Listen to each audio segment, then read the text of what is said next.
भारत पाकिस्तान के बीच में युद्ध विराम का ऐलान हो गया है और इस ऐलान के साथ ही आरजेडी नेता तेजस्वी यादव ने पीएम मोदी से बड़ी मांग की। तेजस्वी यादव ने पाकिस्तान को आतंकिस्तान बताते हुए संसद का विशेष सत्र बुलाने की अपील की है। तेजस्वी ने सोशल मीडिया पर लिखा कि प्रधानमंत्री जी से आग्रह है कि संसद का विशेष सत्र बुलाकर पहलगाम की आतंकी घटना से लेकर सीजफायर तक तिथिवार और बिंदुवार जानकारी देते हुए देश को भरोसे मिले, ताकि समस्त भारतवासी संसद के माध्यम से एक स्वर एक ध्वनि में भारतीय सेना के शौर्य, वीरता और पराक्रम को धन्यवाद देते हुए विभिन्न पहलुओं पर विचार रखें और आतंक की प्रयोगशाला चलाने वाले आतंकिस्तान को समस्त भारतवर्ष से एक साझा संदेश जाए। आपको बता दें, बीते 6 और 7 मई की मध्य रात्रि से शुरू हुई भारत पाकिस्तान की लड़ाई 10 मई को अमेरिका के हस्तक्षेप के बाद खत्म हो गई।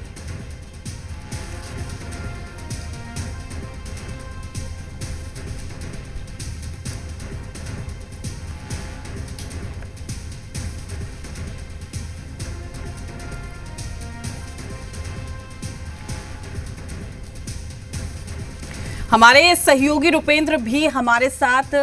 लाइव जुड़ चुके हैं। रुपेंद्र,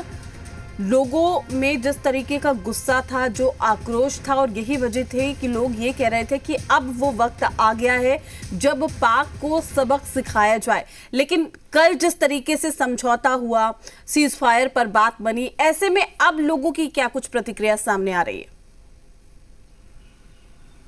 देखिए, जहां तक सीज फायर की बात की जाए तो सीज फायर पर तो बात बन गई, लेकिन उसके चंद 3 से 4 घंटे में पाकिस्तान ने सीज फायर को तोड़ दिया और पाकिस्तान के तरफ से फिर ड्रोन भेजे गए और आपको ड्रोन के माध्यम से हमले किए गए। इसका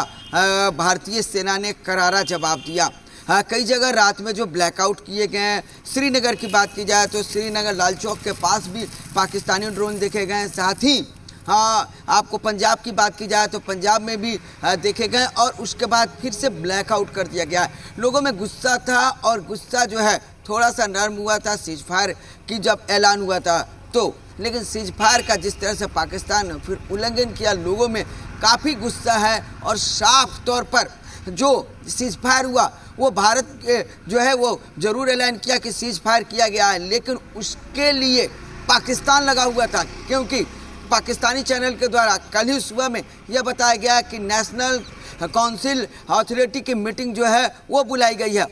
बता दें अपने दर्शकों को कि 2019 में नेशनल अथॉरिटी काउंसिल की मीटिंग पाकिस्तान में हुआ था, उसके बाद पाकिस्तान में नहीं हुआ था। पाकिस्तान में जो है तो ये पेट्रोल पंप बंद कर दिए गए थे। पाकिस्तान के जो बड़े बड़े हवाई अड्डे हैं उसको हमारी सेना ने ध्वस्त कर दिया था। उसके बाद पाकिस्तान कहीं ना कहीं काफ़ी जो मजबूर हो गया था, लगातार अमेरिका से बात कर रहा था, लगातार चीन से बात कर रहा था, लगातार आपको पाकिस्तानी मीडिया जो चैनल है उस पर ये साफ दिखाया जा रहा था कि हमारी बात ना चाइना सुन रहा है और नहीं हमारी बात अमेरिका सुन रहा है, किसी को तो हस्तक्षेप करना चाहिए। और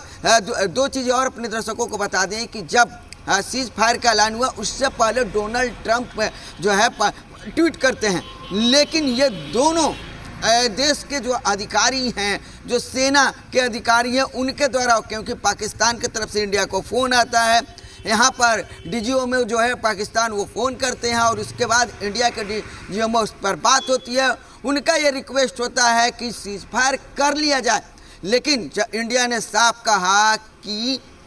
अब सीज फायर इसी शर्त पर होगा कि अगर कोई भी आतंकवादी हमारे देश में आकर ऐसी घटना करती है तो इसको हम सीधे तौर पर वार मानेंगे। और साफ तौर पर इसका ऐलान जो है भारत के द्वारा किया जाता है और ये कह दिया जाता है कि अगर कोई भी आतंकवादी हमला होता है तो हम सीधे इसे वार मानेंगे। उसके बाद जो है ये तमाम चीज़ें हो जाती हैं। एक चीज़ और बताना चाहेंगे, अभी ये वार्ता चल ही रही थी तब तक के पाकिस्तान के सेना नायक हों या पाकिस्तान के मंत्री हों, तमाम लोग ट्वीट करना शुरू कर दे रहे हैं कि सीज फायर सीज फायर। और कहीं ना कहीं देखिए, आज हम चाहते भी नहीं है कि युद्ध हो साफ तौर पर, लेकिन पाकिस्तान की जो नापाक हरकतें हैं और पाकिस्तान जिस तरह से आपको अपने सरजमी पर आतंकवादियों को पनाह दे रहा है और देखिए जब उनके जनाजे की नमाज पढ़ी जाती है आतंकवादियों की, तो वहाँ पर देखा जाए कि पाकिस्तानी सेना के बड़े अधिकारी मौजूद रहते हैं और बयान ये दिया जाता है कि हमारे सेना के लोग, यानी कि आतंकवादी को भी वो सेना के अधिकारी मानते हैं। तो साफ तौर पर पीएको में जिस तरह से आपको उनके लॉन्च पैड जो है वहाँ उसको ध्वस्त किया गया, कहीं ना कहीं वहाँ से आतंकवादी गतिविधि की जा रही थी, तो साफ तौर पर पाकिस्तान टूट चुका था। लगातार अमेरिका के पास आग्रह कर रहा था कि किसी तरह इस वार को रोका जाए, और सीज फायर करने के बाद हमारी भारतीय सेना शांत रही, लेकिन सीज फायर का फिर से उल्लंघन किया और उसका करारा जवाब जो है भारतीय सेना ने दिया है। साफ तौर पर देखा जाए इसके बाद चाइना का जो विदेश मंत्री हैं उनका जो है एक बयान आता है कि हम पाकिस्तान के साथ हैं, यानी कि साफ तौर पर देखा जाए कि पाकिस्तान के प्रधानमंत्री की वहाँ पर चल नहीं रही है। साफ तौर पर देखा जाए पाकिस्तान में सेना के दो भाग हो चुके हैं, एक आपको युद्ध चाहते हैं और दूसरा जो है सेना का भाग युद्ध नहीं चाहता है, और इसमें चाइना का सबसे बड़ा चल रहा है। चाइना ने देखा कि जिस तरह से उसके दिए गए एयर डिफेंस सिस्टम हो या उसके दिए हुए मिसाइल हो, और जिसको हमारे एयर डिफेंस सिस्टम ने जिस तरह से नाकाम किया, वह चाइना की पूरे वर्ल्ड में भद पिट रही थी, क्योंकि चाइना जो अपना हथियार बनाता है उसको सुपर हथियार करता है, और वही हथियार जो है और कई ड्रोन बता दें कि आपको 5000 से पहले डिलीवरी में 5000 से ऊपर ड्रोन दिए गए थे, उसके बाद ड्रोन दिए गए, और उस सारे ड्रोन को आपको एयर डिफेंस सिस्टम ने भारत के जो है वो समाप्त कर दिए। तो साफ तौर पर देखा जाए कि चाइना का कहीं ना कहीं इंटरनेशनल मार्केट में जहां आप देखते हैं कि युद्ध की सामग्री बिकती है, जहां आपको वह तमाम जगह जो है जो लोग खरीदते हैं तो वेपन खरीदते हैं, तो ये तमाम जगह जो है वो कहीं ना कहीं चाइना की भद पिट रही थी। और यही कारण है कि कल युद्ध विराम के बाद, जैसे सूत्रों के हवाले से खबर आ रही है कि युद्ध विराम के बाद जो है चाइना ने ही आपको ये पाकिस्तान के सेना नायक हैं उनको ये कहा कि फिर से तुम करो, और कहीं ना कहीं चाइना अपना लाज बचाना चाह रहा है। लेकिन जो स्थिति बनी है, भारत एकदम जो है वो पूरी तरह से चौकन्ने हैं और किसी तरह जो है छोड़ने का फिराक नहीं है। दूसरी चीज़, पाकिस्तान का एक और मंसूबा था, पाकिस्तानी आतंकवादी ये चाह रहे थे कि श्रीलंका के माध्यम से भी भारत पर अटैक किया जाए, लेकिन वहाँ श्रीलंका की जो सुरक्षा व्यवस्था थी वहाँ भी, और जहाँ तक के जो भी श्रीलंका से फ्लाइट भारत आती थी तो 3 लेयर में वहाँ जो है आपको ये जांच किया जा रहा था। तो कहीं से बांग्लादेश की बात की जाए तो बांग्लादेश के पास भी अपना पाकिस्तान एक बेड़ा लाकर खड़ा किया था, लेकिन कहीं से भारत ने उसका चलने नहीं दिया और मुंहतोड़ जवाब दिया। यही कारण है कि पाकिस्तान औंधे मुंह जो है वो गिर चुका है। साफ तौर पर पाकिस्तान के विदेश मंत्री जिस तरह से बयान दे रहे थे और जिस तरह से उनके बयान को जो मजाक बनाया गया पूरे विश्व में, उनका साफ तौर पर यह कहना था कि वो भारत के सोशल मीडिया पे देख रहे हैं, उसके आधार पर कह रहे हैं कि भारत में हमने मार गिराया है भारत के फाइटर जेट को। लेकिन साफ तौर पर हमारे सेना के द्वारा जिस तरह से सोफिया कुरैशी के द्वारा प्रेस कॉन्फ्रेंस किया जाता है और टोटल हकीकत दिखाया जाता है, इसके बाद जो है कहीं ना कहीं पाकिस्तान जो है औंधे मुर्गी गिर गया। जी बिल्कुल, और देखिए यही वजह है कि कहीं ना कहीं जो भरोसा है भारतीय नागरिक का वो बना हुआ था भारतीय सेना पे। लेकिन फिर भी क्या ये कहे कि अब भारत उस मूड में है कि अगर एक बार फिर से समझौते को तोड़ने की कोशिश की गई तो सेना को भी खुली छूट दे दी गई है। ये अपने आप में एक बड़ा आदेश है। देखिए, कल ही सेना को खुली छूट दी गई है। जब आपको देखा जाए कि जब सीज फायर, ठीक है रुपेंद्र, मैं आपका जवाब जानूंगी, लेकिन इससे पहले एक बड़ी खबर भी सामने आ रही है। बड़ी खबर का रुख कर लेते हैं। इस वक्त की ये बड़ी खबर भारत पाक तनाव के बीच में दिल्ली से खबर है। दिल्ली एयरपोर्ट पर संचालन सामान्य हो गया। दिल्ली एयरपोर्ट अथॉरिटी ने जारी किया एडवाइजरी। सुरक्षा कारणों से उड़ानों में देरी संभव है, हालांकि यात्रियों को जल्द एयरपोर्ट पहुंचने के निर्देश भी दिए हैं। तो ये बड़ी खबर आप तक पहुंचा रहे हैं, तो अब बेफिक्र आप जा सकते हैं। साथ ही आपको बता दें कि ये बड़ी खबर दिल्ली से सामने आ रही है। दिल्ली एयरपोर्ट अथॉरिटी ने जारी किया एडवाइजरी। सुरक्षा कारणों से उड़ानों में देरी संभव है, हालांकि यात्रियों को जल्द एयरपोर्ट पहुंचने के निर्देश दिए गए हैं। रुपेंद्र हमारे साथ लगातार जुड़े हुए हैं। जी रुपेंद्र, रखिए अपनी बात। देखिए, हमारे लिए खुशी की बात है कि दिल्ली एयरपोर्ट से उड़ान जो है वो भरना शुरू हो गया है। सुरक्षा कारणों से थोड़ी लेट की गई थी, लेकिन पाकिस्तान तो प्लेन उड़ा कर दिखा दे,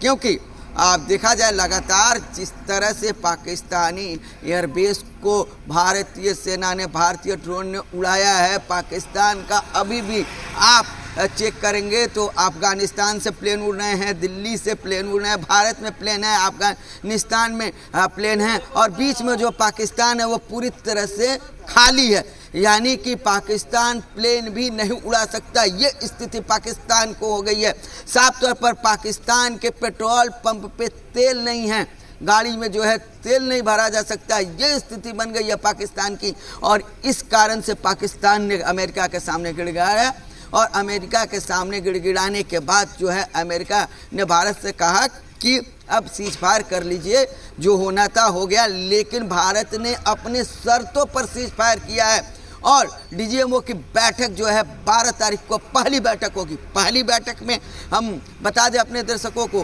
पहली बैठक में कुछ चीज़ों पर निर्णय होंगे, लेकिन उसके बाद 2 बैठकें और होंगी, और उसके बाद निर्णय लिया जाएगा। भारत एकदम आर पार के मूड में है। भारत साफ तौर पर यह कह दिया है कि बैठक में 19 तो पर बात होगी, जिसमें साफ तौर पर है कि अगर आप अपने ज़मीन का इस्तेमाल आतंकवादी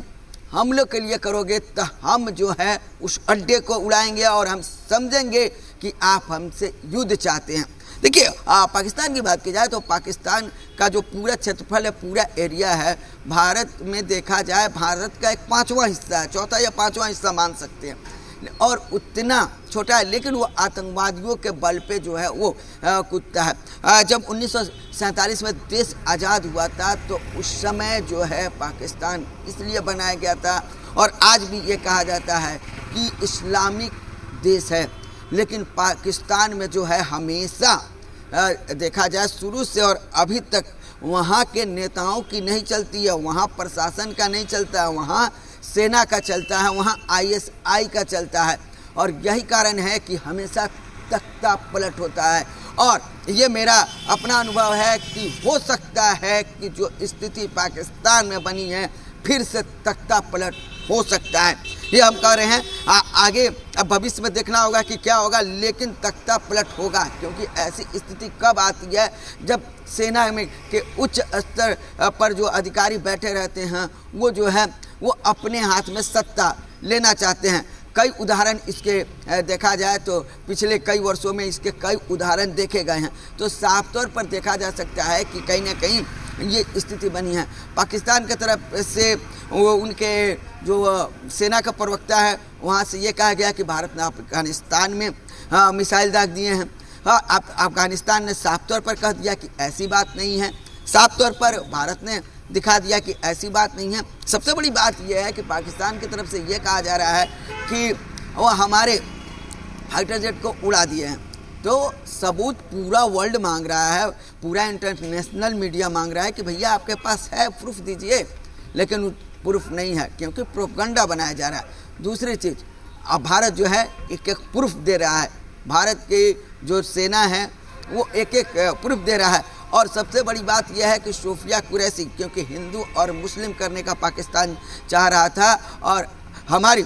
सोफिया कुरैशी जो हैं उन्होंने साफ तौर पर दिखाया कि हमारे एयरपोर्ट सुरक्षित है, और उसका उदाहरण है कि हमारे एयरपोर्ट अब उड़ान बढ़ रहे हैं, लेकिन पाकिस्तान के जो एयरपोर्ट है उसको हमने उड़ा दिया है, ये साफ है। और आज भी मैं अभी की बात बता रहा हूँ, तो अभी की स्थिति में पाकिस्तान से कोई उड़ान नहीं भरा जा रहा है पाकिस्तान के, क्योंकि एयरपोर्ट पूरी तरह से तबाह हो चुके हैं, जिसके कारण अभी भी कोई उड़ान जो है नहीं भरा जा रहा है, और आगे आने वाले कुछ दिनों में भी उड़ान नहीं भरे जाएंगे, यह स्थिति वहाँ की बन गई है। और दूसरी तरफ जिस तरह से चाइना के हथियार का इस्तेमाल कर रहा था वो टायर फिश हो चुके हैं, जैसे कि हमारे यहाँ दीपावली में चाइनीज पटाखे नहीं उड़ाए जाते हैं। मैं आपके पास लौटूंगी, बातचीत करेंगे आपसे, लेकिन फिलहाल नजर डाल लेते हैं अब तक की जो ब्रेकिंग सारी जो खबरें आ रही हैं। आपको बता दें कि मुख्यमंत्री हेमंत सोरेन ने कल देर शाम को सुरक्षा प्रबंधों